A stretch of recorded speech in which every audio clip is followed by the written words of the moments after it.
Okay, chapter 14, heat. And right away, we have to clarify the terms. There is the concept of temperature, which is average kinetic energy of molecules that make up the substance. There is internal energy, which is a part of thermodynamics laws, and that's just energy, right? There's temperature in Kelvin, then there's energy in joules, and then there is heat.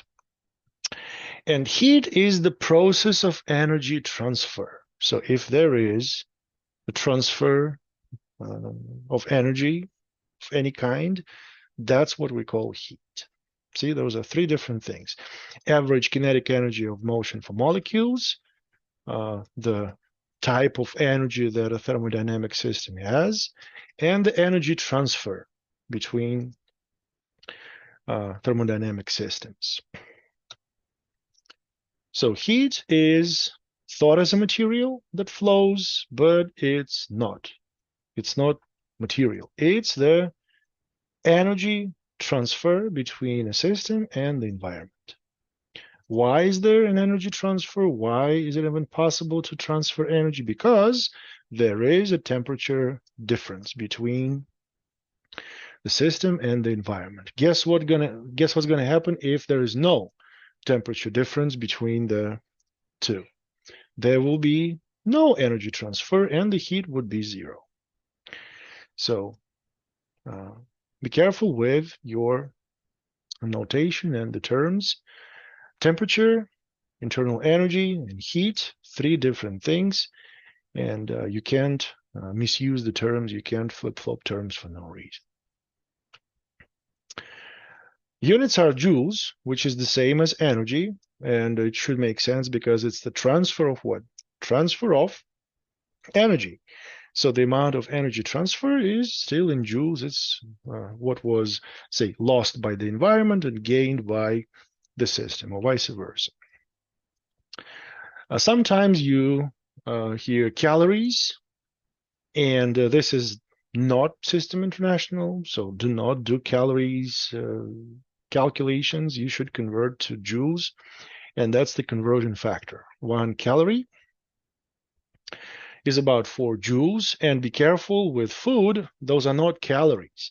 Those are actually kilocalories that you read on the label, and sometimes the food companies would even just put calories, C as capital C, and that will replace the kilo. They will not even put the kilo on the food label, but it's still kilocalories. Your doctor probably told you, oh, you need 2,000 calories per day. That's a lie. That's not 2,000. It's actually 2 million. 2 million calories. And once again, there's no calories in physics. We're doing joules. So your body needs 2 million times 4. You get 8 million joules of energy to go through your daily activities. Yeah, what's so good about a calorie? It's the amount of heat necessary to raise a temperature of 1 gram of water by 1 degree. You can say Celsius or Kelvin, doesn't matter because it's the change in temperature. Water is the most common element on Earth, and that's why we refer to water. Once again, please do not do calories calculations, convert to joules. So the first case is when environment is hotter than, no, sorry, it's the system that is hotter than the environment, and the system heats up the environment. That means the temperature of the environment increases and the system loses energy as heat. There's an energy transfer from the system into the environment. And this time, see how the heat, the capital Q, is less than 0. So system loses, heat has been transferred, energy has been transferred into the environment. If environment is hotter than the system, then the system will gain some energy. from the environment, and this time the heat is going to be positive. So energy transfer to the system, that means a positive heat. And as I said before, if there's no temperature difference between the system and the environment, then the heat is zero. There's no energy transfer between the environment and the system, and you say, yeah, heat is zero. Once again, heat by itself is the energy transfer. Okay, it's not a type of energy of any kind. It's not internal energy. It's not temperature as average kinetic energy. It's a different story. Yeah, temperature is a measure of kinetic energy of its molecules. You might add the word average kinetic energy of its molecules. And heat is the energy that is transferred between the system and the environment. So energy transfer versus kinetic energy, totally different things. Yeah, the internal energy that I've mentioned earlier, it's the sum of all the energy of all the molecules. Compare this to the average kinetic energy. Okay, average, say you have 10 joules and 20 joules, right? What's the average? The average is 15, right? It's 10 plus 20 divided by 2. You get 30 divided by 2. That's 15. But for internal energy, it's the sum total of all the energy. So you would add 10 and the 20, and that would be 30. See the difference? There is a difference between internal energy and average kinetic energy.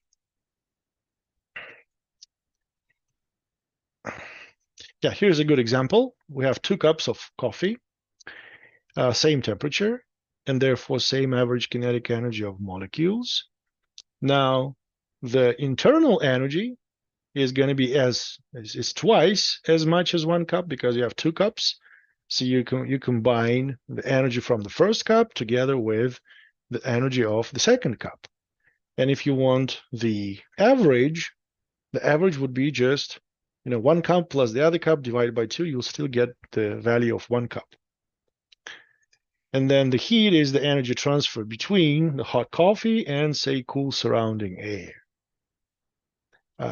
The point is 3 different concepts. Please do not say heat when you really mean temperature. Don't say temperature if you meant the overall energy, which is internal energy. And laws of thermodynamics also introduce the new concept for work done by the system, and that's a different story. Remember how work was force dot displacement? Well, it's not just that anymore. You should consider the heat and the internal energy for the first law of thermodynamics. So totally different things. Read the question. Make sure you're answering the question correctly.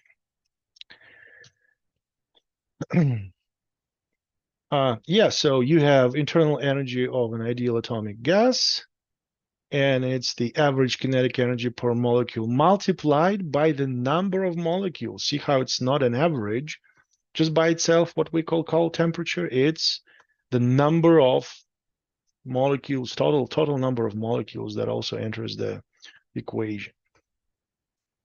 Compare that to just 1/2 mv squared. Well, that's 3/2 kT, so definitely a different story for temperature. Not the same. They're kind of connected. You can see the connection, 1/2 mv squared, 1/2 mv squared, right? But then you multiply by the number of molecules, and remember, number of molecules is just crazy number. We discussed that in last chapter. So you're definitely going to get a greater value here.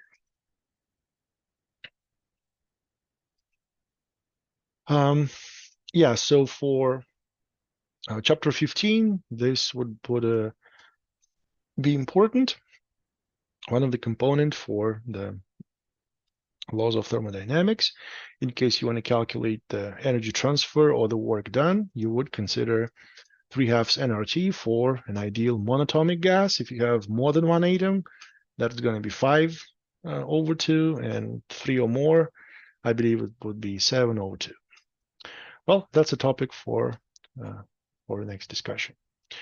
The moral of the story: do not flip-flop temperature with heat and with internal energy. Yeah, do not forget to convert to Kelvin, of course. Temperature must be in Kelvin for all of your calculations. And see how N can be the number of moles, or you say number of particles with respect to Avogadro's number, or you say mass of a gas divided by the molar mass that you borrow from the periodic table of elements. So many different ways to represent the same thing depending on what's given. Yeah, you don't have to worry about more than one atom in a molecule, rotational and vibrational energy. And yeah, you would get different coefficient for the internal energy. Like I said, it's 3/2 for a monatomic gas, 5/2 for uh, 2 atoms, and 702 for 3 or more. Okay, on to the heat capacity. That's the stuff that we're going to solve problems for most of the time. And it's just the capacity. It's not the capacity, the specific heat. It's just the capacity by itself.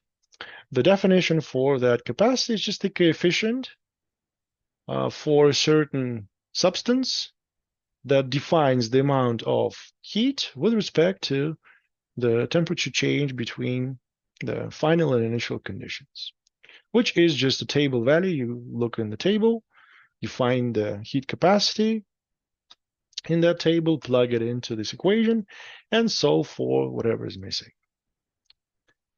And what we will do most of the time is going to be dealing not with just heat capacity, but specific heat. Specific heat is a small c versus a capital C. You can see the difference. And what also is important is the amount of the substance in terms of mass. So depending on how much of the mass we have, multiply by the specific heat found in the table with respect to the temperature change, final and initial state, that's going to define the amount of energy transfer between the system and the environment. Be careful, it can be positive or negative. If delta T is negative, that means we're losing temperature, we're losing average kinetic energy of molecules. That means that Q is going to be negative. It's very important to keep track of positive or negative. Yeah, this is the specific heat table that I'm talking about. You can find in the textbook, table 14-1. And I want to point out there are 2 columns. Which one is the correct one? Of course, the correct one is the first one because it says joules and kilograms. And yeah, degrees Celsius, not good. It should have says Kelvin, but for the delta, it's okay to consider the Celsius degree. The second column is not good because it says calories. Do not do calories, forget calories, none of that. For physics, it's only joules and kilograms. Those are the System International units. I want to point out that there is a difference for water. We will be dealing with water a lot in our problems, and see how ice has a different value for a specific heat. It's solid water versus liquid water. See, the difference is like, twice the amount almost, which is a big deal. You have to keep track of what kind of water you're dealing with in your problem-solving activity. Sometimes there is a phase change, so you go from, say, ice to, I don't know, steam. Then it means it's going to be a 3-step problem. First of all, you heat up the ice to 0 degrees Celsius, 273 Kelvin, which would be the melting point for ice. And then you heat up the liquid to 100 degrees, and that would be a different value for specific heat. And then if you have steam at more than 100 degrees Celsius, you have values at a different specific heat. So you have to solve 3 different energy transfers, 3 different heats, because your water changes its phase change from solid to liquid to gas. So be careful with the kind of water that is given in the problem. So we got a certain amount of heat. The mass is just 1 gram, and the temperature change is 3 degrees for material A and 4 degrees for material B. Which one is the greater specific heat? Well, refer to the formula for the specific heat. Mass is the same. Materials are different, so temperature change is 3 for the first one, 4 for the second one, but let's say Q is just 12. Q is the same. It says the certain amount of Q, but you can pick any number, say 12, why not? Maybe 120 if you want for both cases. You can see that the coefficient for specific heat for material A is greater than the one that you compare to from material B. So just plug in the values in this formula and solve for what's missing. You will be solving a lot of problems dealing with this formula, so make a note. This is going to be your bread and butter for many thermodynamic processes. Yeah, you have to consider specific processes and then see how the value for the specific heat actually changes.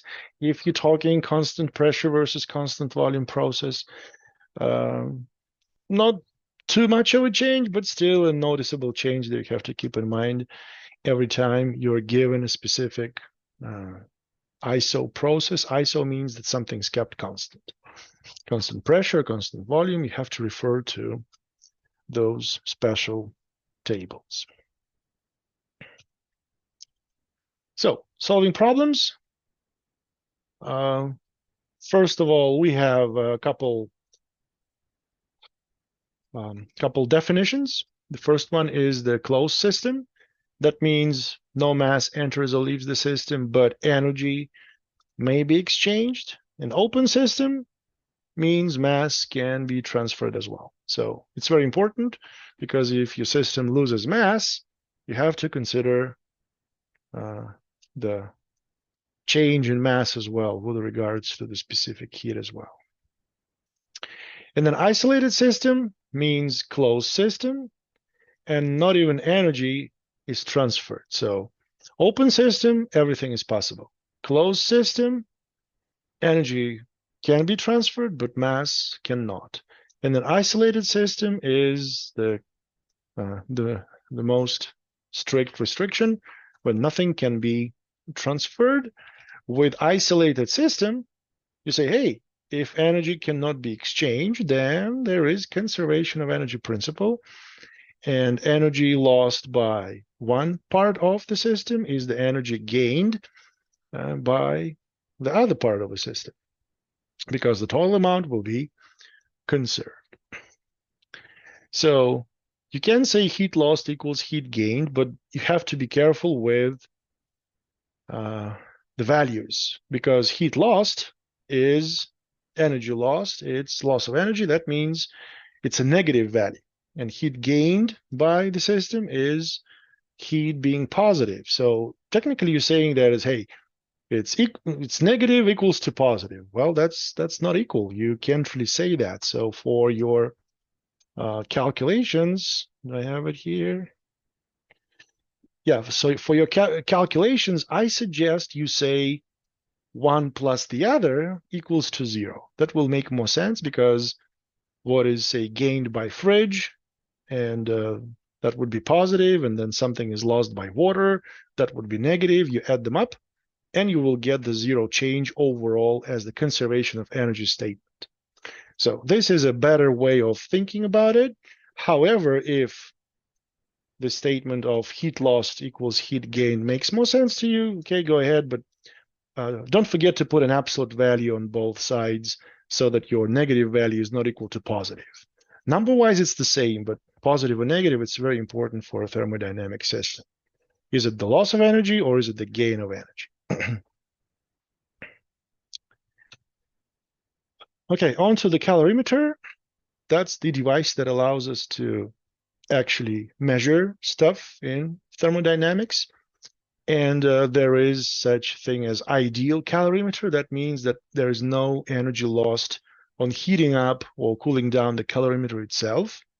But sometimes there will be a given condition when calorimeters actually are a part of the exchange in energy, in terms of energy. So you have to consider calorimeter also heating up or cooling down, depending on the process inside the calorimeter. But the calorimeter is supposed to isolate your system from the environment, so all the processes are closed and conserved.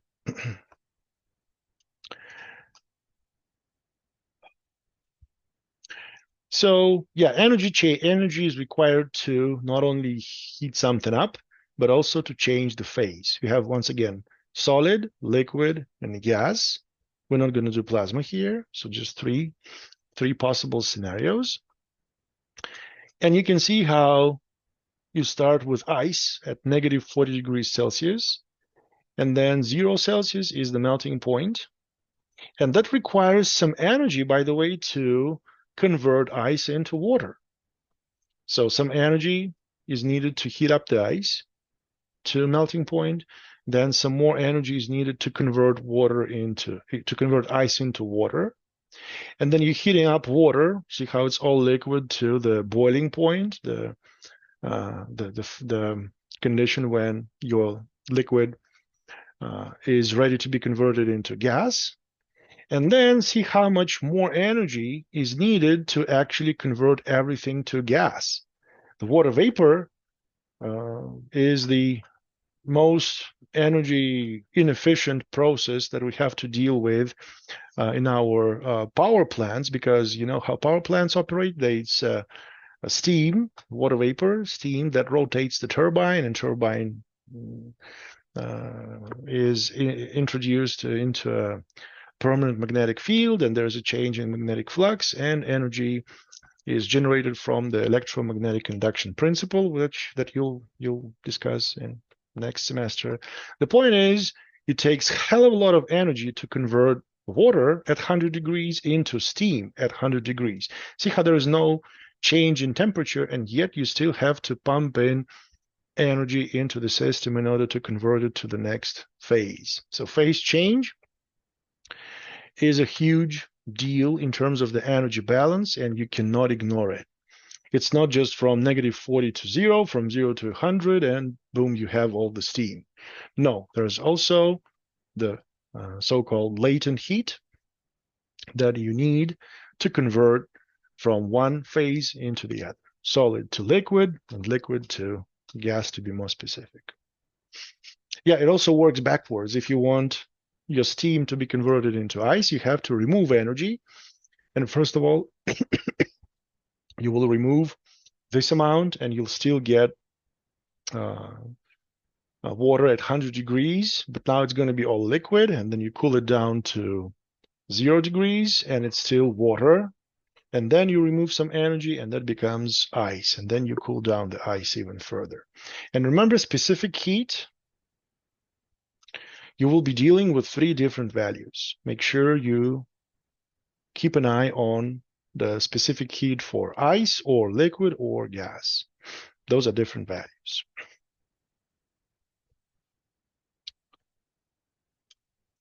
Yeah, if it's fusion, then we going from solid to liquid. If it's vaporization, we're going from liquid to gas. And you see the amount of that extra heat that is needed to convert from one phase to the other. Or if you're going backwards, you're still considering the vaporization. If you're going from gas to liquid, but with a negative sign, of course, you will be losing energy. So your heat is negative. Same thing for fusion. You consult the kilojoules. Be careful, it's kilo. 1, 2, 1, 2. Okay. Be careful. You have to do kilojoules, which means thousands of joules per kilogram. And if you're going backwards, if you're going from gas to liquid and liquid to solid, you will be referring to vaporization and then fusion. I will solve a few problems. You'll see how this works. Do not panic if you're lost and you don't know what to do. So this is the second formula for you to keep in mind. The first one was the actual heat up. Where is it? Yeah, this is the heating up of a certain substance with a certain mass, and that's the amount of energy that needs to be transferred to or from the system.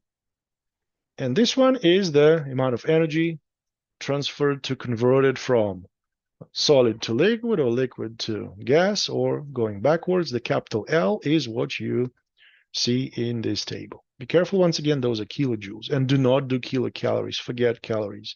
It's only the joules that we're looking at. So here's a little problem to practice your understanding. How much energy does a freezer have to remove from this much of water at room temperature 20 degrees Celsius to make ice at -12 Celsius? See how it was liquid water, and then we end up with ice. Ice is a solid, so there's definitely a phase change. So we have three-step problem. First of all, you cool down water from room temperature to 0 degrees Celsius, to the freezing point. And then you have to convert from liquid to actual solid. And then you're cooling down the solid, which is a different process as well. So 3 different processes. Cool down till the freezing point, then conversion to a different phase, and then cooling down the ice to a certain temperature. So 3-step problem.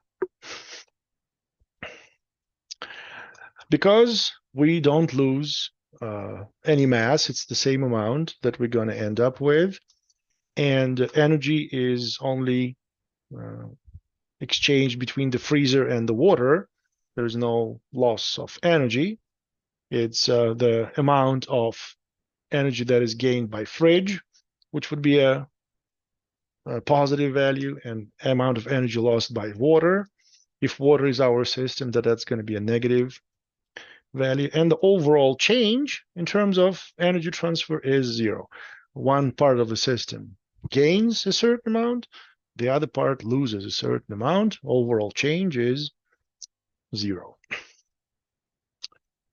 The very first question you have to ask for any thermodynamics problem is there a phase change? And clearly, there is a phase change. It's not always the case that it's clearly stated, and you have to do the estimate of how much of a cool down or heat up you have in the system given.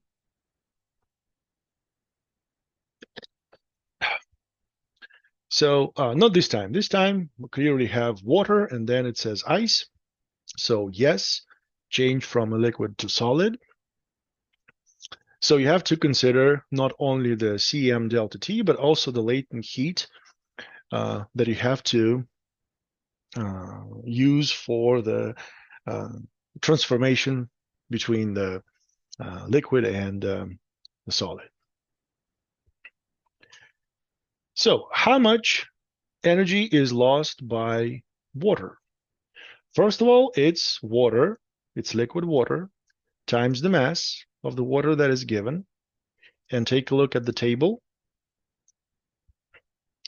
For liquid water, we have 4186. 4186 joules per kilogram per degree Celsius.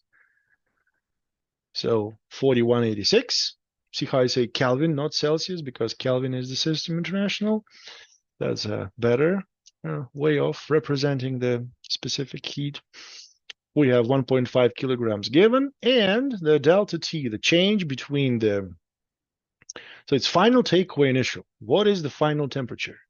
Well, the final temperature is not -12 yet, it's just 0, because we're cooling down water only to freezing point. You can't cool water, you will not get water anymore if you go past the 0. So it's only from +20, which you add to 73, and that gets to 93 versus the 0, which is just 273 degrees Kelvin. So final is 0 Celsius, which is 273 Kelvin. Take away initial, which is 20 degrees Celsius plus 273 Kelvin. That's 293 Kelvin. That's the first part. Cooling down water from room temperature to freezing point, 0 degrees Celsius. Here we go. Yeah, water cools down from 20 to 0 degrees Celsius, of course. And that's the Kelvin transformation. Now, this is your latent heat. And this time it is the fusion, but backwards fusion. We're doing the not solid to liquid, but liquid to solid. And see how it is a negative value because we're actually going backwards. We're losing energy. System is cooling down. It loses energy. It gives away energy and becomes cooler. This is the formula. And latent heat for fusion for water, it's 333. And those are kilojoules. So it's 333 times 10 to the power of 3. Be careful. Yeah, so 333 times 10 to the power of 3 means 3.33 times 10 to the 5th. And the value is negative because we're losing energy. The mass is still the same. It's still water that you convert into ice. So that's the change from liquid to solid. See how there's no temperature change. It's just the transformation from one phase to the other. No change in temperature, no Cm delta T here. And then we're cooling down ice from 0 degrees Celsius to negative 12. Convert that to Kelvin, plus 273, plus 273, final takeaway initial. That's what you get. And for the specific heat, see how this is a different story. We started with water as liquid, and it was 4186. Now we're talking ice. And for ice, you get 2100 joules per kilogram per Kelvin. 2100 now, not 4186 anymore. And it's the same amount in terms of mass. So this is the overall. I want to point out this is a negative, this is a negative, and this is a negative. So all of those negatives add up, and you have a huge negative value, which makes sense because, once again, it's the energy lost by water. This is the energy that is gained by fridge on the positive note. So fridge gains it and then gets rid of it, but it's a different story. But water loses this much, and overall energy conservation is still there. That's what we lose in terms of water. That's exactly the same amount that we gain in terms of freezer. So yeah, pretty much everything is here. Phase change. You see that thing in blue. You have cool down till freezing point and then further cool down. You can think about the same problem, but heating up water from ice to room temperature, you would get the same value, but with a positive sign. If you want to heat up something, say water, your system needs to gain energy, and that would be a positive heat value, positive energy transfer to the system. So if the question is to how you heat up something, you would do exactly the same, but with a positive value.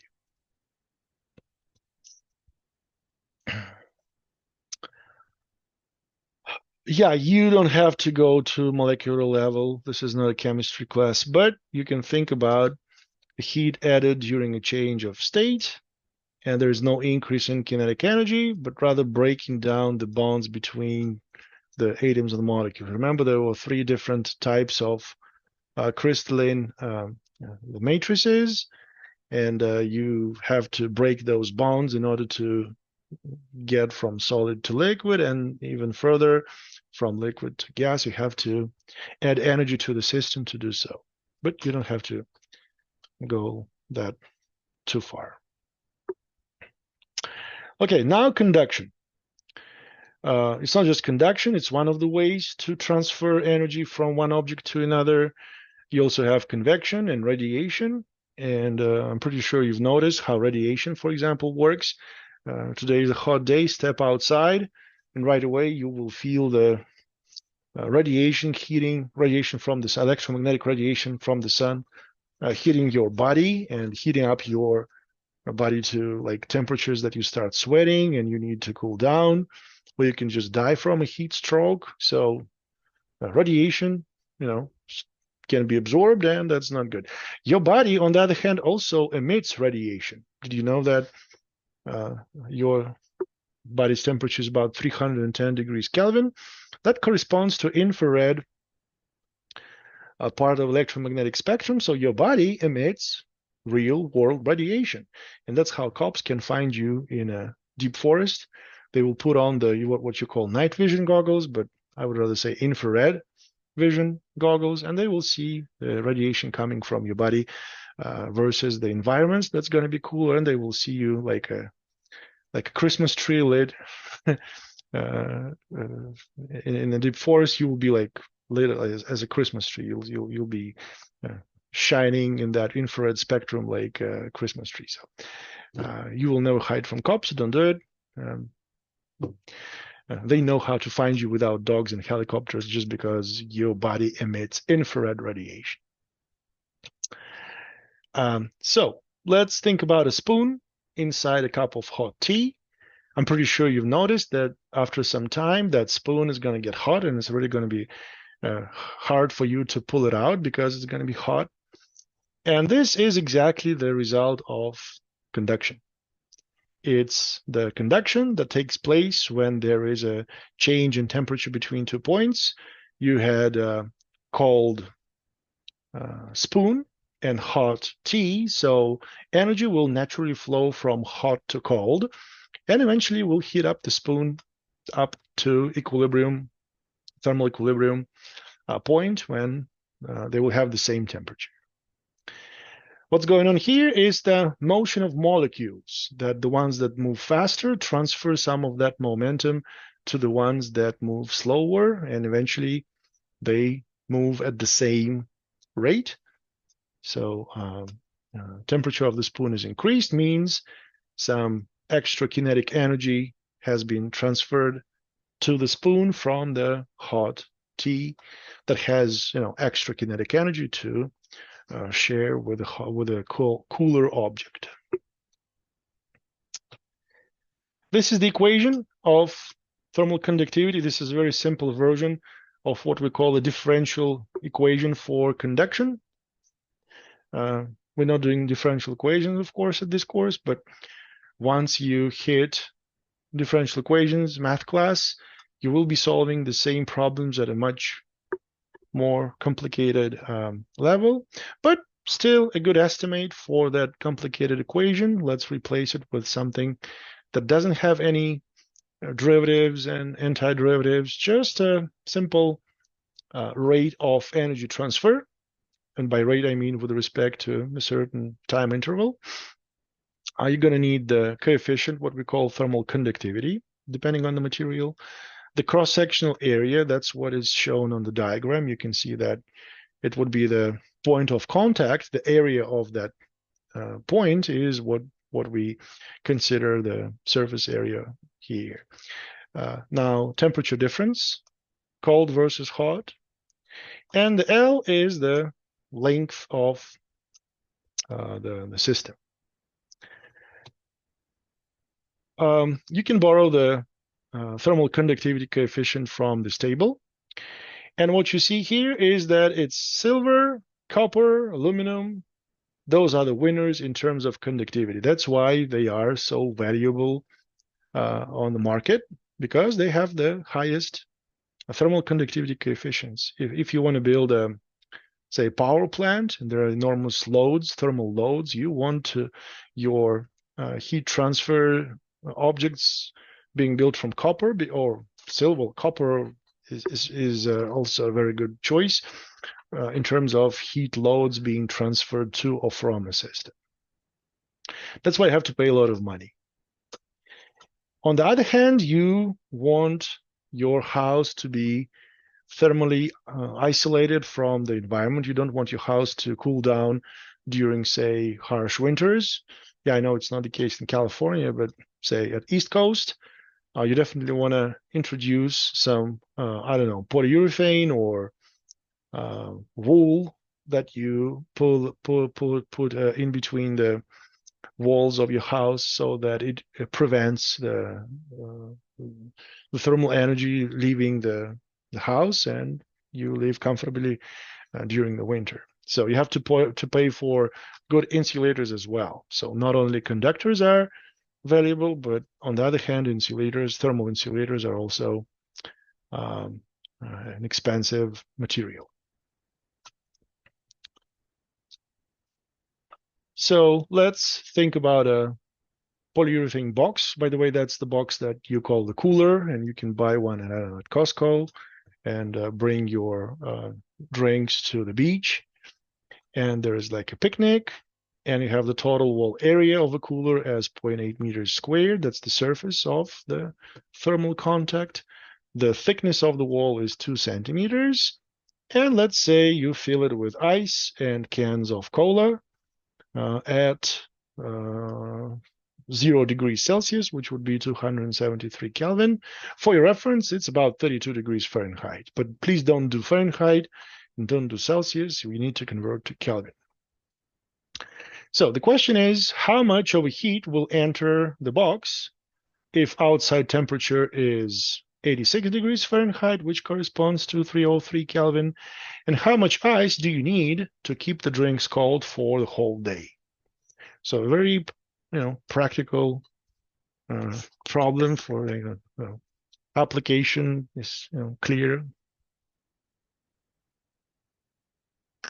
You want your drinks to be cold, and you want that to be for the whole day. And like I said, the polyurethane box is a perfectly fine material that you can buy at any major store and just use. So let's see what we have. We have the equation of thermal conductivity. This is the rate of energy entering the cooler at a certain amount of time. And the cooler is made of a certain material, so you go back to thermal conductivity coefficient. For polyurethane, you consider 0.024. That's the value. That's the value. And then cross-sectional area is the total wall area that you have given, so 0.8 meters squared. And then the temperature difference is, be careful, you cannot say 86 take away 32, because that will give you what, 54, and that's incorrect. You have to do Kelvin, and if it's 273 versus 303, that's just 30 degrees. So 303 take away 273, that's 30 degrees, and must be in Kelvin. And the length is the thickness, which is 2 centimeters. You cannot do centimeters. You have to convert to meters. Here we are.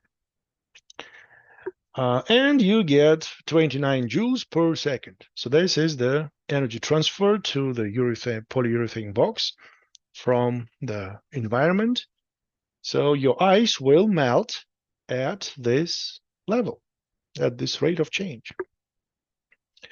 The ice gains and melts, and the cola stays at the same temperature. So here we are. 29 joules per second we need for the whole day. So let's convert those seconds for the whole day. There are 24 hours in one day, 60 minutes in 1 hour, 60 seconds in 1 minute. Minutes cancel, hours cancel, and you're left with joules per day. So for one day, your 29 joules per second end up being 2.5 million joules, which makes sense because a day is a pretty long amount. Let's recall the heat of fusion, solid to liquid, transfer from solid to liquid phase for ice. We can actually go back to that table. Here we go. Fusion is what? Solid to liquid or liquid to solid. That's exactly what we want. We don't have any gas here, so forget vaporization. And for water, it's 333 kilojoules. Kilo means what? thousandths. So this is your level. Where is it? Yeah, so 333 times 10 to the fifth. 333 kilo means 3.33 times 10 to the fifth. Joules per kilogram. Be careful, no calories, only joules. And that's the mass of the ice that we need to pick up this energy from the hot environment at this rate for heat of fusion. This is the amount that we need to take care of. That's the heat load on our polyurethane box. And that's the rate per kilogram, joules per kilogram, that we have from the table. Division means multiplication by the reciprocal, joules cancel, and you're left with kilograms of ice that you need to load your polyurethane box with so that the cans of cola stay cold for the whole day. So yeah, this is your process of heat transfer using the conductivity, equation of conductivity. You can do other estimates on other thermodynamic systems. All you have to know is the geometry of the system, the temperature stress that you're about to put on the system, and the material that the system is made of. Very cool scenario to do other estimates. Sometimes you will be using, you will not be using, you will refer to the so-called R values. R values is still the coefficient that is connected to the thermal conductivity K, and your R value is still the K, but now with respect to the thickness of the material right away. And that's what you will see for the old school British systems, the BTUs instead of joules, the Fahrenheit instead of Kelvin, and feet squared versus meters squared. So a lot of old school Great Britain system here. Please don't do it. Convert to System International for all your physics calculations. Okay, that was conduction. Now convection. Convection, you've seen that every time you want to boil some water, you put your kettle on the gas stove, or you want to use electric heater, doesn't matter. See how water gets heated up at the bottom. And then because of a natural convection, the hot water being a little less of a density compared to hot water, the hot water will rise and the cooler water will sink because, once again, of a change in density. Have you noticed how it's always hotter on the second level of the house versus the ground level? The ground level is always cooler because all the hot air rises up to the top because it has a little less density than the cooler air, and cooler air sinks because of the same property. So this natural exchange in position for hot versus cold is what we call convection. So molecules move from one place to the other, and if you just let it go, that means natural. If you force this process, that would be forced convection. So see how you have a thermodynamic system with radiators and furnace and the cooler, the condenser, sometimes you call it. And if you have the whole system throughout the house and there is a flow of certain substance, probably water, then it's going to be a forced convection because you're pushing the material with a certain, certain pump or an engine that depends on the system. So natural forced convection definitely is a good application for heat transfer equations. Yeah, you can use a fan that blows the hot air in and out. You can think about a flame from a candle. That would be the energy transported upward by convection. So lots and lots of applications that you have. And for radiation, as I said before, sun, provides us with electromagnetic radiation, which we try to convert to useful energy now using solar panels.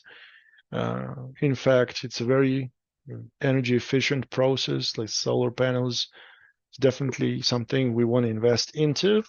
It definitely beats all the fossil fuels or natural gas out of the conversation. It's like 80 to 90% efficient. The only thing that has more efficiency would be windmills, the conversion of energy of the wind into electricity. So good news, no need to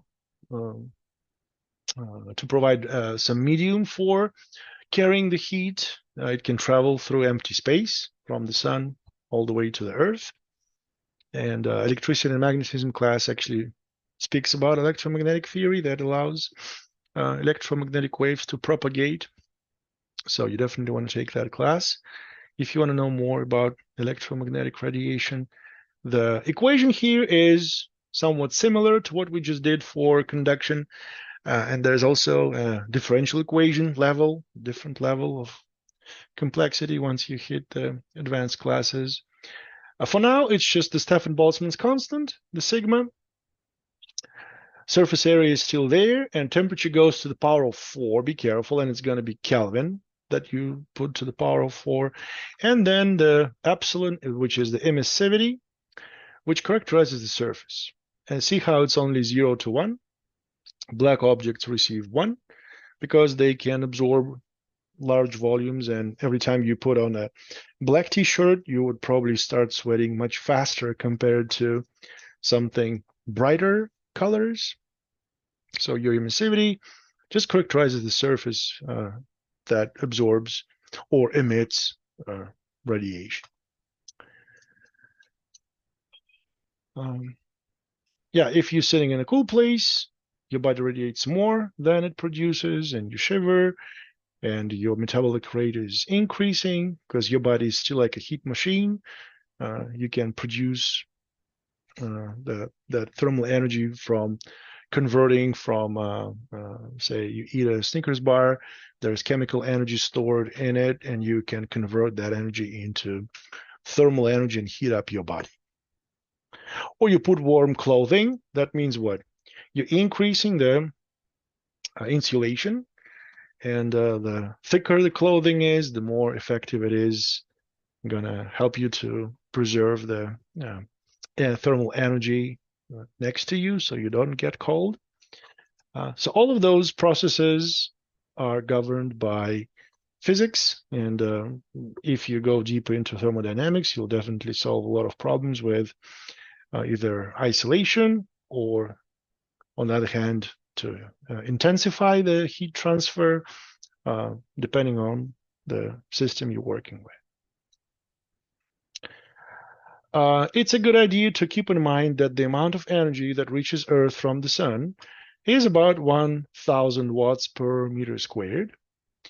And that's the energy that pretty much hits your body. If you say you're sunbathing, you can see how the sunlight hits you, but it does so at a certain angle. And by the way, this angle dictates the seasons here on Earth because the axis of the Earth is tilted. You have northern hemisphere heated more, and then 6 months later, the Earth changes its position with respect to the sun. So the southern hemisphere is heated up more at a certain angle. So it's winter here, it's summer in Australia, and vice versa. It's summer in Australia, it's winter here. So winter, summer, summer, winter, because of this axis tilt of Earth.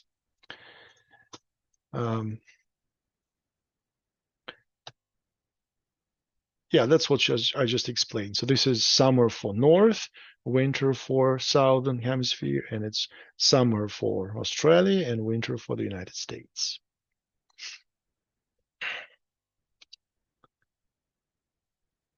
Yeah, so more information of that would be in electromagnetic. And also you can take an astronomy class that I teach at different colleges. So I solved some more problems on this heating up and the changes between seasons for different parts of the world. Yeah, for medical applications, you can think thermography, which is the measurement of radiation from the body. Like I said, your body emits infrared radiation, and you can even figure out some tumors based on the radiation that's coming from your body. That's it in terms of lecture. We're going to move on to the classroom discussion, the problem solving. Let's pause the recording for now.